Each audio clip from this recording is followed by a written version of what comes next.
Hasil tes DNA pada akhirnya keluar dan gak bisa lagi diganggu-gugat. Memang hasil ini tuh membuat semua orang kecewa, patah hati, gak bisa tidur bahkan bagi Kenzo karena harus mendapati kenyataan kalau Mutiara harus keluar dari rumahnya. Ya memang apa yang Sandra lakukan tuh sama sekali gak berperi kemanusiaan dan gak berperi keadilan. Karena balik lagi teman-teman, gak berperi kemanusiaannya adalah selalu memperlakukan Mutiara tuh buruk. Dan pinternya Sandra ini kan sampai cari ayah palsu tuh supaya bisa mengeluarkan Mutiara tanpa harus kelihatan Sandra yang melakukannya. Jadi ya seakan-akan ini seperti mimpi baik, mimpi nyata bagi Mutiara padahal itu hanya ilusi aja.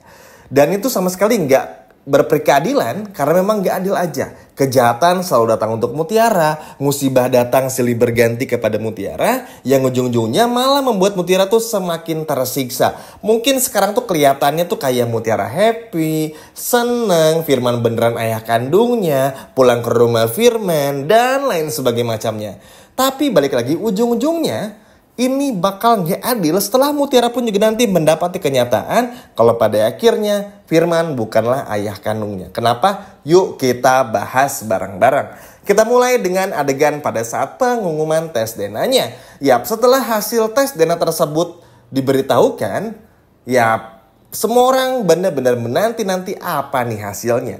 Akhirnya hasilnya positif, Mutiara pun memeluk Firman. Dan teman-teman tahu reaksi dari Kenzo. Kenzo kecewa bahkan meninggalkan Firman, Mutiara dan juga meninggalkan Rianti. Kenzo pun pada akhirnya pergi keluar rumah sakit untuk menenangkan diri. Nah, gak lama kemudian Kenzo ini dihampiri oleh Mutiara dan ditanya, kenapa, ada apa, kok kenapa keluar? Mas gak suka ya kalau saya ini anaknya Pak Firman atau kebalikannya? Terus Kenzo cuma bilang simpel aja, sama seperti di cuplikan trailer teman-teman. Saya curiga kalau Firman bukan ayah kandung kamu. Tapi kan mau Kenzo ngomong 1000 kali pun, kalau Mutiaranya tetap yakin Aditya ayah kandungnya, apalagi ada bukti DNA yang dirubah sama Sandra, ya mau kayak gimana? Ujung-ujungnya kan ya Kenzo nggak bisa maksain keadaan. Makanya Kenzo pun juga ya udah memilih mengikhlaskan Mutiara dengan Firman karena ya nggak ada cara lain teman-teman.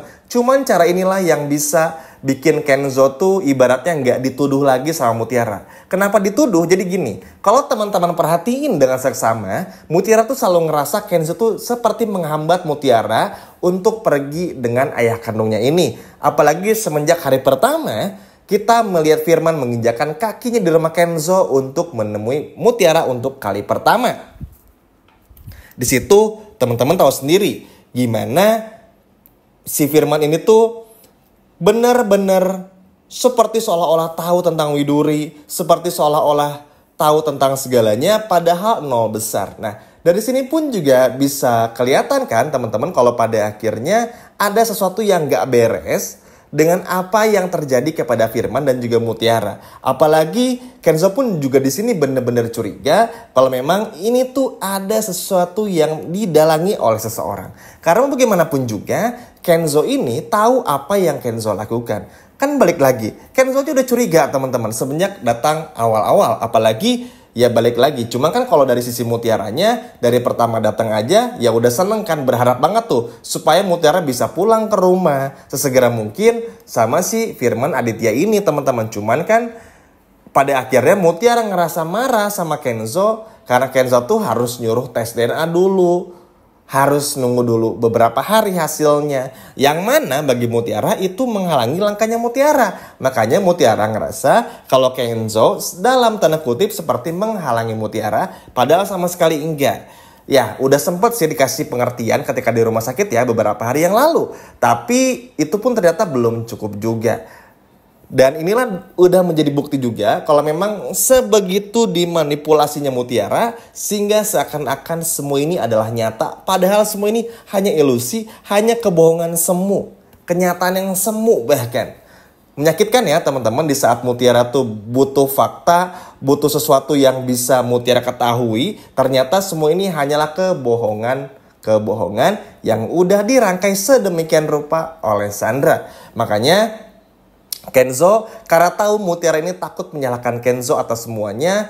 Bukan menyalahkan tapi lebih kepada takut memperhambat Mutiara pergi sama ayah kandungnya, makanya Kenzo ya udah, Kenzo ngelakuin apa yang bakal Kenzo lakuin aja di belakangnya Mutiara. Karena kalau Kenzo sampai harus ibaratnya ngasih tahu Mutiara lagi, ya percuma, Mutiaranya pun juga nggak percaya. Ujung-ujungnya malah Kenzo yang pada akhirnya dalam tanda kutip seperti bakal disalahpahami oleh Mutiara. Nah, Kenzo kan gak mau ya, hubungannya sama Mutiara tuh udah mulai hancur. Apalagi Kenzo ini tuh udah mulai sayang sama Mutiara, udah mulai suka sama Mutiara, yang pada akhirnya membuat Kenzo pun juga ingin terus bersama dengan Mutiara. Jadi intinya tuh yaudah, sekarang biarin dulu Mutiara pergi dan pulang ke rumahnya Firman. Nanti gimana caranya cari bukti-bukti supaya gimana pun Mutiara bisa kembali pulang ke rumah bersama dengan Kenzo, teman-teman. Bisa tinggal lagi di rumahnya Kenzo, ketemu Aurel, dan bertemu lagi Bi Ipah. Kurang lebih seperti itu. Kesel, marah, sedih, bercampur aduk. Tapi mau bagaimanapun juga, nggak ada lagi yang bisa dilakukan oleh Mutiara, oleh Kenzo, oleh Aurel, bahkan Aditya untuk sementara ini. Karena ya Mutiara pun juga nggak bisa berbuat apa-apa. Karena kan ini faktanya seperti ini. Mau nggak mau Mutiara harus pergi dari sana. Tapi tenang, ini nggak akan berlangsung lama juga. Karena Mimin yakin Pak Aditya, Kenzo pasti bakal melakukan sesuatu untuk bisa ngebongkar masalah ini. Kita tunggu aja gebrakannya seperti apa. Kita tunggu bagaimana dan apa yang bakal terjadi dan apa yang bakal dilakukan. Sehingga kita bisa benar-benar melihat kalau pada akhirnya Mutiara bisa kembali pulang ke rumahnya Kenzo, dan Aditya palsu alias Firman ini adalah bukan ayah kandung dari Mutiara. Wah, ini sih bakal panjang banget ya, apalagi durasi di episode sore ini sepertinya bakal sedikit ya teman-teman, karena ada sepak bola lagi. Tapi entahlah, kita lihat aja seperti apa. Harapannya durasinya bisa normal, biar bisa banyak yang dieksplor, bisa banyak hal yang kita ketahui bersama dari kelanjutannya seperti apa. Duh, bener-bener penasaran banget dan gak sabar ya. Gimana nih apa yang bakal dilakuin sama Kenzo sama Pak Aditya? Teman-teman udah kebayangkan gimana Pak Aditya tuh sama Kenzo udah gak sabar itu untuk pengen Mutiara tuh balik lagi. Bayangin, belum sehari aja Pak Aditya sama Kenzo tuh udah ngerasa kehilangan Mutiara. Kebayang kalau seminggu, 2 minggu, sebulan, wah pasti kangen banget. Makanya inilah yang ditunggu-tunggu. Apa yang bakal dilakukan oleh Aditya? Apa yang bakal dilakukan oleh Kenzo ngebongkar semua kebusukan Sandra dan juga kebusukan Firman. Wah, ini sih benar-benar gak sabar banget untuk melihat ke depannya bakal seperti apa. Dan gak sabar juga saat Mutiara tahu kalau ternyata Firman ini bukanlah ayah kandungnya. Ayo, siapa yang gak sabar untuk melihat kelanjutannya di episode sore ini? Coba kalau udah gak sabar, boleh komen di bawah. Oh iya, jangan lupa ya teman-teman, ini bakal berlanjung di episode besok. Karena mungkin durasinya sedikit, jadi agak maklum aja karena ada sepak bola. Kurang lebih seperti itu. Bye-bye.